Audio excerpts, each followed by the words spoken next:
Ang multi-factor authentication o MFA ay isang security process kung saan kailangan ng user na magbigay ng dalawa o higit pang mga piraso ng ebidensya bago siya makapag-login o makakuha ng access sa isang account o system. Halimbawa, i-enter ang iyong password, knowledge factor. Magbigay ng verification code na ipinadala ng iyong mobile phone, possession factor naman ang tawag. Ang layunin ng MFA o multi-factor authentication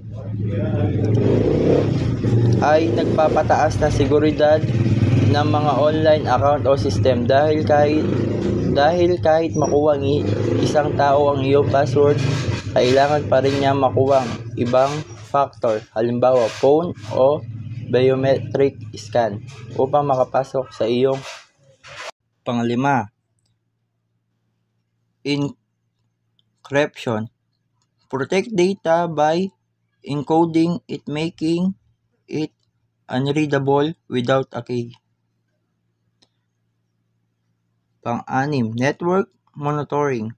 Detect and analyze network traffic for suspension activity. Regular software updates, patch vulnerabilities, and improve security. Data backup. Ensure data recovery in case of a breach or loss.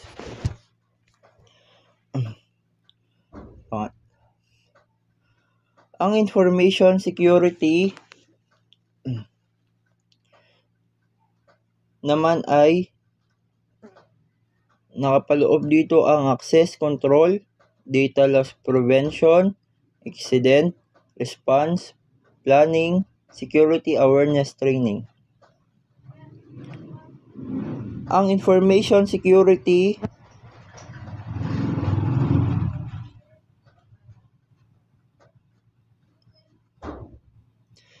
naman ay tumutukoy sa isang hakbang at patakaran na ipinapatupad upang protektahan ang information mula sa hindi otorisadong pag-access, pagbabago, pagkawala o pagkasira. Layunin nitong mapanatili ang kalikasan ng impormasyon sa isang pamamagitan ng pagiging confidential, integrity at availability.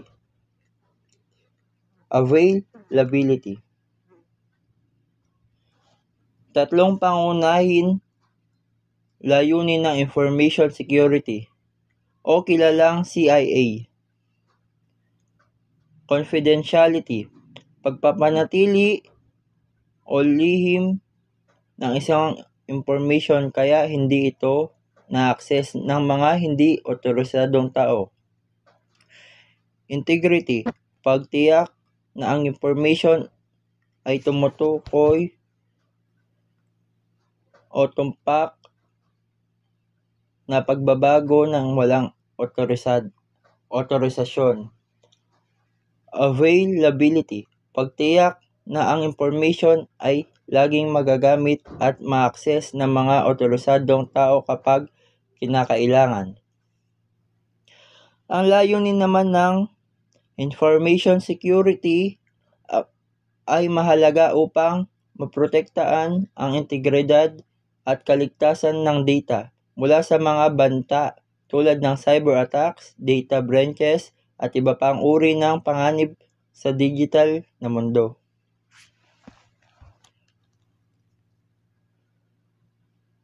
Access control. Limit access to data and system based on user rules and permissions. Data loss prevention. Prevent sensitive data from leaving the organization control. Incident response planning. Establish procedure for responding to security incident. Security awareness training educates employees on security risks and best practices. Ang operational security naman ay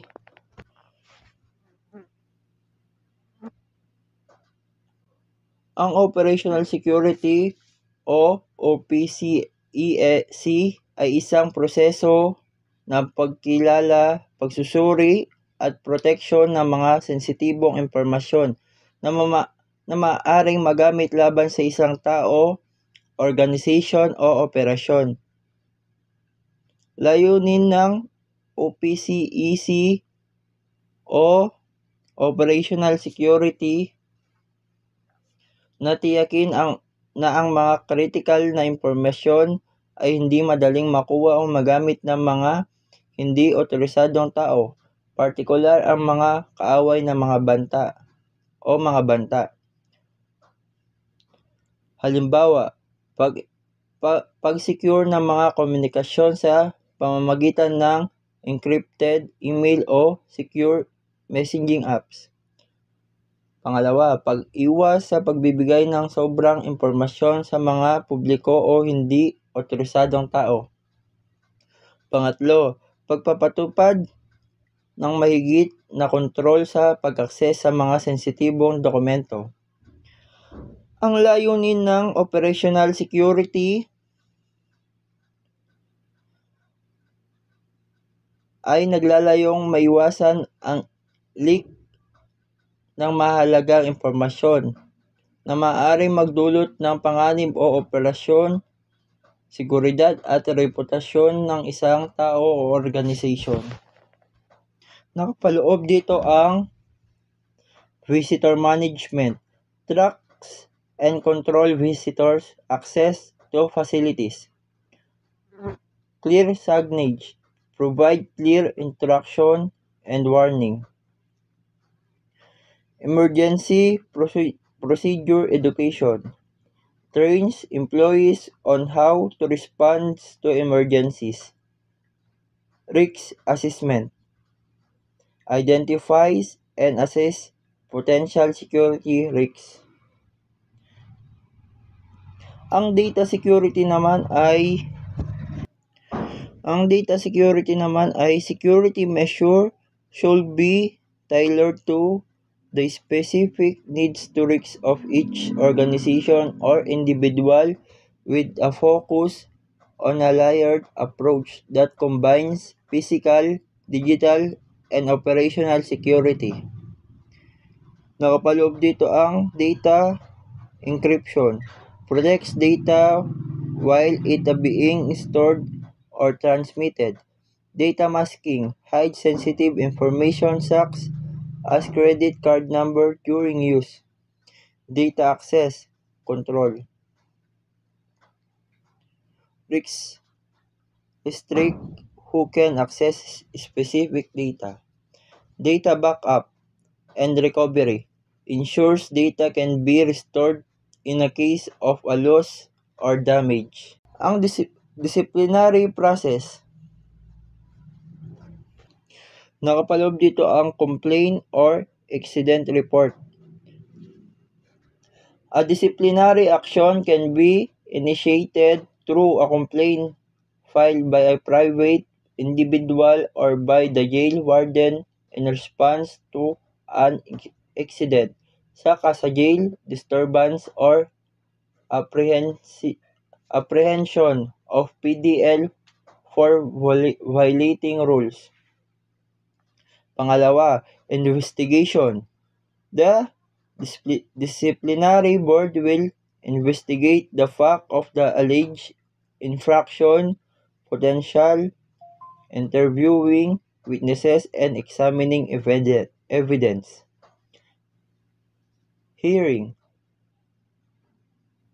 The PDL is given an opportunity to respond to the charges and present their case. They may be allowed to seek legal advice, but their counsel cannot directly question the PDL during the hearing. Decision. The disciplinary board make a decision based on evidence presented. If found guilty, the PDL may face sanction, states a Bureau of Correction manual, review, and appeal.